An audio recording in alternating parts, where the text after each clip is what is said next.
Welcome back, everybody. All right, so this week, the week where I want to make all my favorite things, and it's all just random and all over the place. Today, I'm going to be making strawberry shortcake, which I started making in my teens at Bay Family Restaurant.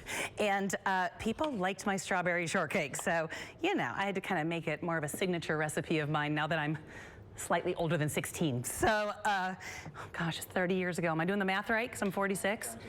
Don't do the math. Sarah looked at me and goes, don't do the math. I won't. But listen, I want you to notice, see if you can get a little zoom in, Colin.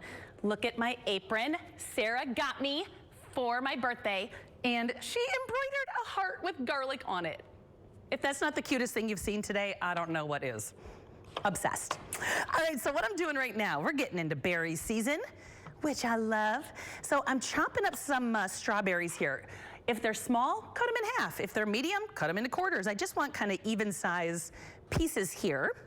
See anymore? You're just gonna take some fresh washed strawberries and take the stems off, cut them down, because what we're gonna do, we're gonna roast them. This is a signature move of mine. I do roasted strawberries for cocktails. I do roasted strawberries for so many things, and this is one of them. So strawberry shortcake today.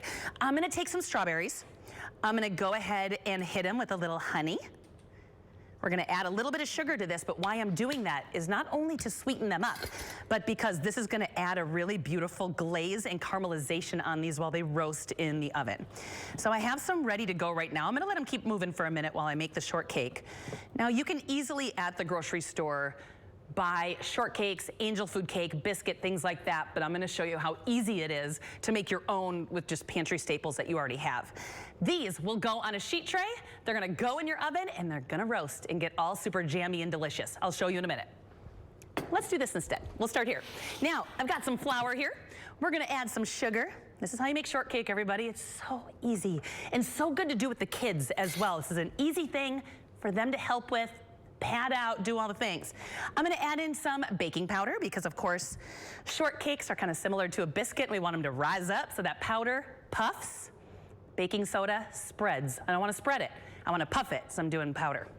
I'm gonna do a good pinch of salt too, because we got a lot of sugar going on here. Give that a good whisk. And now to the side here, I've got a cup and a half of our Lamer's heavy cream. I'm gonna try and do this all in this little bowl. I don't feel like dirtying up another bowl. We're gonna see if we can make it happen. Just some heavy cream, easy peas. And I'm gonna go ahead and just gently give this a good mix. And the reason I said that I want you to maybe include your kids or your grandkids, during the summertime, I try really hard to get my kids in the kitchen with me. One, I wanna set up my future daughter-in-laws with success and not have my boys depend on my future daughter-in-laws for everything that they need. So if it's the basics of scrambling an egg or following a recipe, that's where my head's at. So I want to get them in the kitchen. It gives them something to do, gets them off their devices, and you know, gives them a nice life skill.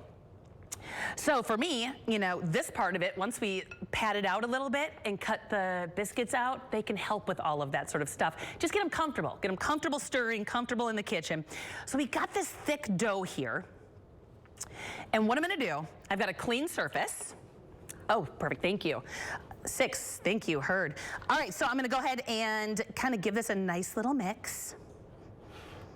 And we don't want it to be like super combined and kneaded. You want them nice and light and fluffy. Just bring it together. I need you to hear me for a minute. I'm gonna have an honest moment. Like I said, everybody knows I love caffeine. So like Maddie, my beautiful catering manager at Gather, sent me coffee. I got coffee this morning. Abby brought me a beautiful coffee and energy drinks. When that happens, I get excited and happy, so I'm a little revved up. I would like you to know that in my ear, Abby just said, you have 6 minutes left, and you heard me answer her, but you couldn't hear her. But I said, 6, heard. And right now I guarantee Abby and Levi are laughing their tails off in the back. Yeah, she said in my ear, yup, because I'm just answering her. You can't hear her. And Abby said in my ear, and we both looked at each other and said, it's because of the coffee. It is what it is. It's my birthday. You can't come for me today. Okay, so now look at this dough. It's got these beautiful kind of big chunks in it. We're gonna kind of either roll it out or pat it out. I might roll it a little bit. If you feel you need a little flour, use it. Now, Sarah made a bunch of these earlier today, and we made the normal large ones with the biscuit cutter, but I'm gonna go a little smaller because I really like to feed everybody around here, and there's a lot of people working today, and I want everyone to try this today. So I'm gonna take a small biscuit cutter, make them whatever size you like. Whatever kind of size biscuit you wanna serve, you do that. They don't have to be perfect, they can be rustic. You just cut them out.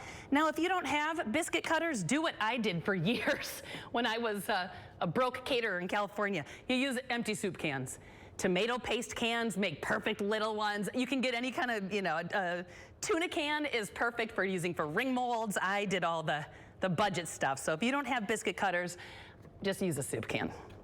So now I'm just gonna cut these out. Kind of similar to biscuits, I don't do the twist. You know, when you go and you twist it carefully like this, I want these to get nice and puffy and rise up, so I don't do the twist. The twist kind of prevents that.